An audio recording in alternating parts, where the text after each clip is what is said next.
I took a night shift job watching security cameras. I should have quit after night one. I took the job because I needed money. Nothing special about it, just a night shift security position at a small warehouse on the outskirts of town. The place stored random stuff, furniture, old electronics, boxes of things no one really cared about.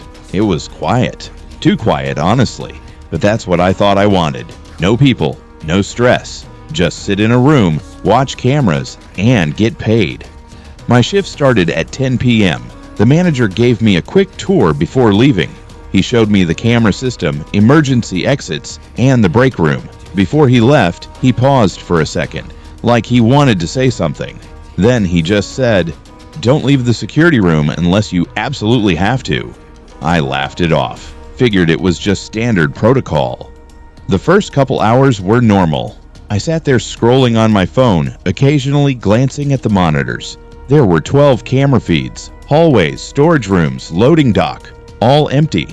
Around 12:47 a.m., something changed. I noticed one of the cameras flicker. Camera 6?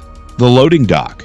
I leaned forward, thinking it was just a glitch. But when the image stabilized, there was someone standing there. I froze. They weren't moving, just standing near the shutter door, facing the camera. At first, I thought maybe it was a worker or someone who forgot something. But then I remembered I was the only one scheduled that night. I picked up the radio. "Hello? Anyone on site?" No response. I kept watching. The person didn't move for almost a full minute. Then slowly, they stepped out of frame. I felt this weird tightness in my chest, like something wasn't right. I checked the other cameras. Camera 3. Hallway B. There they were again. Closer. Now I could see more clearly. It was a man, wearing a dark hoodie, head slightly down, walking slowly. My first instinct was to call the police, but I hesitated.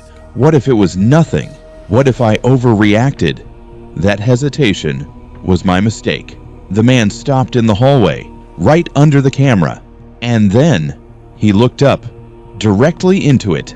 I don't know why, but that moment made my stomach drop. It felt like he knew I was watching. Then he smiled.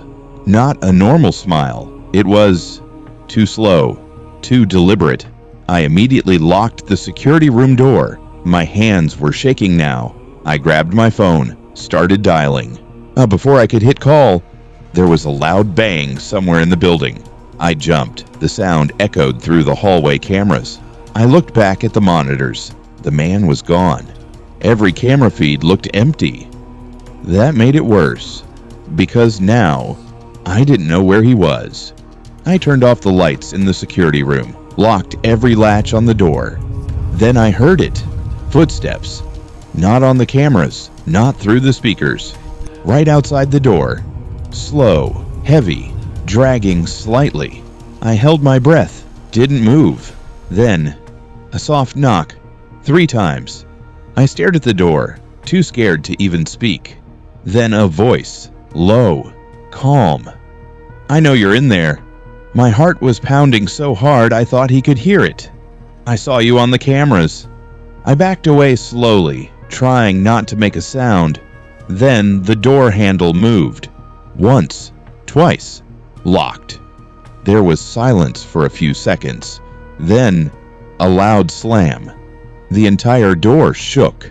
I finally hit call. "Police." Whispering, barely able to speak. "He's here. Someone's trying to get in." The operator told me to stay on the line. Help was on the way. The banging continued, harder now, more aggressive. Then suddenly, it stopped. Completely. No footsteps, no voice, nothing. Just silence. 5 minutes later, police arrived. They searched the entire warehouse, every room, every exit. No sign of him.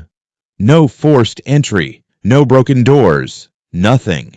But on camera 6, the loading dock, they found something.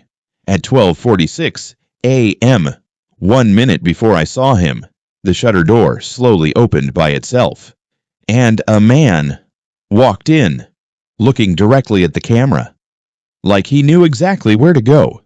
I quit the next morning. They never found him, and I never worked another night shift again. Sometimes, the scariest thing isn't what you see on camera, it's what knows you're watching